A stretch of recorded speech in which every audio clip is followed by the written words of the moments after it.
watch a special called The Levees Broke that Spike Lee did. Go watch a bunch of shit to understand this is not just some, yo, Katrina happened, nigga said, nah, nigga, my city is gone, nigga. You know what I'm saying? Yeah. So your request was not uncalled for, even though you got an advance. It was a catastrophic situation that happened. And Cam, big brother, that's how I felt about it. I was like, say, bro, you just gave me an advance, but this situation, I just not to soften it up, but I don't think he understood the detrimental situation of Katrina at the moment, you dig? Because when I told him to help me, he basically told me to get on the road. He was like, you better get on the road. Like, get on the road? I ain't got no home to go to. Yeah. Where am I going? I was outside the wall, so I'm telling you, it's not easy to be where I'm at now, but... You got past the moat with the alligators. Yes, man, and that's not easy. I've been through it all in this game, from being blackballed, talked about, said I couldn't rap, said I couldn't do this and shit like that, and I never let nothing discourage me because I know what I wanted to do and where I needed to go. Plus, I knew that there was nowhere else in this world that I could figure out how to make $1 like this game. Said that, you know, there's nothing that this shit could show me that I ain't seen a million times, man. And sometimes you just gotta run through it, man. Fuck what people say. Embrace failure. And 2, 3, 4 losses that I had, that shit gave me the fire to come back and learned a lot about me. You have to learn from your failures and stay consistent. That's it. When people know what to, know to look for you because you're constantly doing it, that's when you win. And that's what I'm all about, man. I want to rent it. And I said, okay, fine. Right? He's been saying this for since October. And so he keeps trying to build it, but he won't sign the lease. He's like, I don't like these terms. I want 6 months of build out. And ridiculous bullshit. We also have a partnership agreement where half of what he's building now, his media, belongs to us. But he won't tell us how much he's making and doing all these things. So half of the content he's creating, if you want to buy that too, I'll sell you half the company. He's not a business. He's insane. To me, it's worth very little to nothing. But if it works out for you, I just throw that in as a sweetener. Okay, so what I'm trying to say is he signed a lease with me. Right now he owes, and I'm going to say it in a short way, at least $80,000, if not $180,000. The monthly rent on the old lease, not the 50 Cent publicly saying he could buy the Jim Jones and Maino podcast flipped the vibe instantly. This wasn't a joke, a sarcastic jab, or one of his quick-hit insults. It was pure power flex, a loud reminder of money, influence, and control. And that's exactly why it hit so hard. When Cameron reacted, it added another layer. Cam isn't just a commentator, he's tied to Dipset history, personally connected to Jim Jones, and aware of how alliances in this scene rise and crumble. This wasn't just a back and forth, it became a real talk moment about respect, pride, ownership, and just how far public beef goes when money enters the room. 50 has always known how to turn words into pressure. By saying he could buy the podcast, he wasn't just talking ownership, he was talking control of the conversation, the platform, and the narrative. In hip-hop, where independence is a badge of honor, that kind of statement lands differently. It's a message. What someone built with sweat can still be bought or controlled if the price is right. That's why the reaction was so loud and why Cam's response mattered. Cameron didn't react out of shock, he reacted with experience. He knows when something's said for laughs and when it's meant to test limits. He didn't rush into insults or wild shots. Instead, he responded with disbelief, humor, and a quiet warning. That balance made it clear. This wasn't just entertainment or clicks, it was a signal. Jim Jones and Maino built their podcast as a space to speak freely, share culture, and give opinions without filters. 50's comment threatened that freedom, even if buying it wasn't his real plan. In hip-hop, respect isn't in words, it's letting people stand on what they built. Cameron's history with 50 goes back years, with tension, distance, and quiet moments. That history made Cam's reaction hit harder. He wasn't reacting as a fan, he was reading the room, knowing how fast things can go sideways. This moment also shows how social media reshaped conflict in hip-hop. Arguments that once stayed behind closed doors now unfold in real time.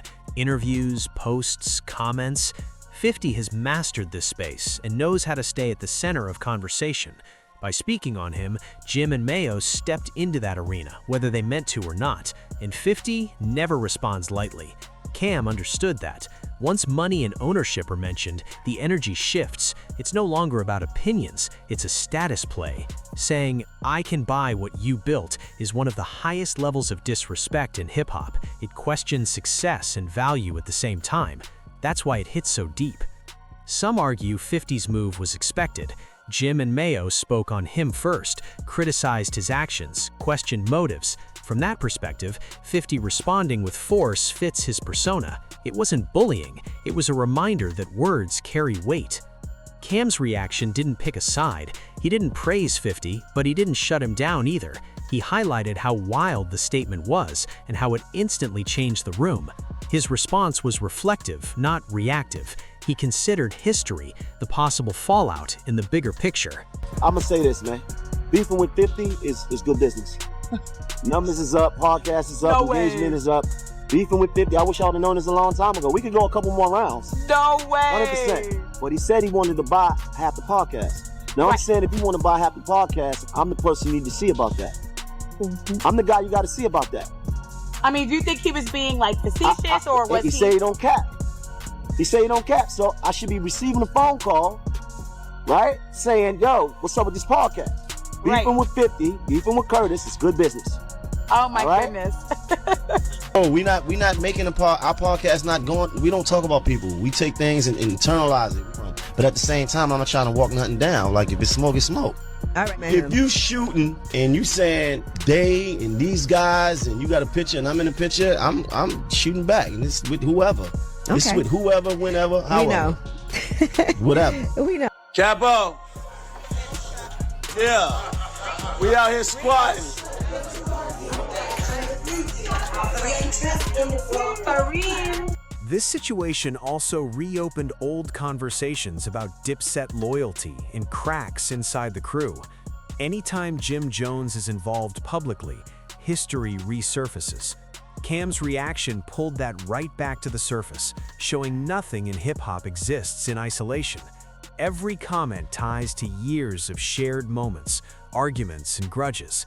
The idea of buying a podcast struck a nerve because podcasts are one of the last spaces where artists truly control their voice. Labels and platforms often limit expression, but podcasts feel personal, raw, and owned. Threatening that space feels like attacking identity, and Cameron picked up on it. Did 50 ever plan to buy it? Maybe. Maybe it was just a flex to dominate the conversation. In hip-hop, intention matters less than impact, and the impact was clear. It shifted the narrative and forced reactions. Cameron's response acted like a pause button, slowing things down so people could think instead of jumping straight to chaos. His reaction added context, showing this isn't just online drama, it's real people with history, pride, and memories that don't fade. The social media tension between 50, Jim, and Maino shows how ego, money, and public platforms collide fast. What started as commentary became a power statement. Cameron stepping in didn't end the conflict, but it reframed it. For Jim, it questioned his role as a boss. For Mayo, it challenged relevance. For 50, it reinforced his image as someone who never backs down and who uses money as a weapon. Cameron highlighted all of that without saying a word. He let the moment speak. This also raises questions about unity in hip-hop. Conversations often turn into dominance checks. Cameron's response hinted at fatigue with that cycle, even as he understood it. At its core, this is about pride, power, and lines people cross when challenged. Some think 50 crossed a line, others see it as asserting boundaries. Cameron's reaction showed even insiders can see both sides. Now it's up to the audience. Was 50 wrong for saying he could buy the podcast? Was Cameron right to step in? There's no easy answer, but what's clear, this moment isn't about insults. It's about ownership versus voice, money versus pride, silence versus response. Cameron's reaction captured that tension, making it impossible to brush off. This is how hip-hop discussions evolve now, public, loud, layered. The 50 Jones, Mayo, Cameron moment isn't just drama, it reflects where the culture stands and where it might go next. The debates that follow will shape how it's remembered. Whether laughed off or taken seriously, the impact is locked in. Cameron ensured it wouldn't be dismissed as another internet clip. He made it something to dissect, think about, and debate long after the words were spoken. And that's why this moment matters, and why Cameron's reaction gave it real weight. Attention feels like the main currency in hip-hop, and 50 Cent has built a reputation where people expect him to strike hard and always publicly. That reputation gives his words instant weight even before anyone reacts. When he talks about buying a platform, it's never random chatter. People hear it through the lens of everything he's done before, his past moves, battles, and business plays. That's exactly why this moment landed so heavy. Cameron got it immediately, which is why his response felt calm instead of shocked. Reputation works the same for Jim Jones and Maino. They've spent years carving out respect, not just relying on old hits. Their podcast is a big part of that image, its growth, relevance, and control over their own story. 50's comment alone threatened that, even if he never actually buys it. Cameron's reaction showed he understood how fragile reputation is once it's challenged publicly. One comment can shake years of work. This also proves history never really stays buried. Dipset beefs, past disagreements, long-running rivalries, they all sit under the surface until something sparks them again. Cameron carried all that weight without spelling it out, a skill only someone who lived through those moments can pull off. There's also a lesson about silence versus response. Staying quiet can be seen as weak, but Cam proved a controlled response can hit harder than screaming back. He said just enough to frame the moment without letting it spiral. Instead of fueling the fire, he set boundaries. Fans play a huge role too. They amplify tension, pick sides, and push narratives forward. Some crave chaos, others clarity. Cameron gave those looking for clarity something solid, a pause button that slowed the rush towards extremes and reminded everyone context matters. Not every comment needs to spark a full-blown war. Another key factor, business talk changes the tone fast. Insults fade, jokes get brushed off, but money? Money means control, and control shifts relationships. Cameron recognized that immediately, treating 50's comment differently than a typical diss. Jim and Maino aren't just defending pride, they're defending a business they built. Cameron respected that reality and made it clear he understood what was at stake. 50's mindset, dominance prevents challenges, soft responses invite more chatter, hard ones shut it down. Cameron didn't deny that logic, but he also didn't co-sign it. He acknowledged it without fully endorsing it. That balance made his response stand out. This situation also shows how fast entertainment turns into real pressure. What starts as content quickly becomes personal stress, with public eyes and non-stop judgment making every word heavier. Cameron reacting with control showed he knows that pressure. As the conversation continues, questions linger. Who owns the conversation? Who controls the space? How should power be used? These go beyond the individuals. They hit the culture. Power today isn't just hit records or street cred. It's platforms, audiences, and controlling the narrative online. When 50 mentioned buying the podcast, he was tapping directly into that modern power. Cameron understood, which is why he didn't brush it off. Cam's perspective is layered. He values ownership and independence, speaking openly about protecting your work from being taken advantage of. So his reaction wasn't just as Jim Jones's friend or 50's rival. It came from knowing what it feels like to build something from scratch and have it threatened publicly. Generational context matters too. 50 comes from an era where public dominance was survival. You couldn't look weak or hesitate. Jim and Maino operate in a slightly different space now, where platforms and commentary are part of the brand. Those worlds collided here, and Cameron stood in the middle, showing he understands both eras. Fans reacted instantly. Some praised 50 as a boss move, others saw it as disrespectful, especially to those who helped build the culture. Cameron created room for a middle ground, letting people admit the comment was powerful without pretending it was harmless. His restraint was rare and effective. No threats, no extra chaos. He let the weight of 50's words do the work, keeping the focus where it needed to be. This moment is also about legacy.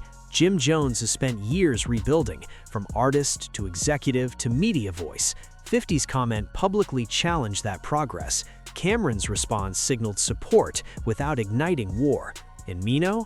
Known for speaking truth, his honesty invites strong reactions, especially here. If you want more real breakdowns like this, make sure to subscribe to Drip Z right now. Share this video, drop your thoughts in the comments, hit the like button, and don't forget to click the hype button to support the channel. Thanks for watching.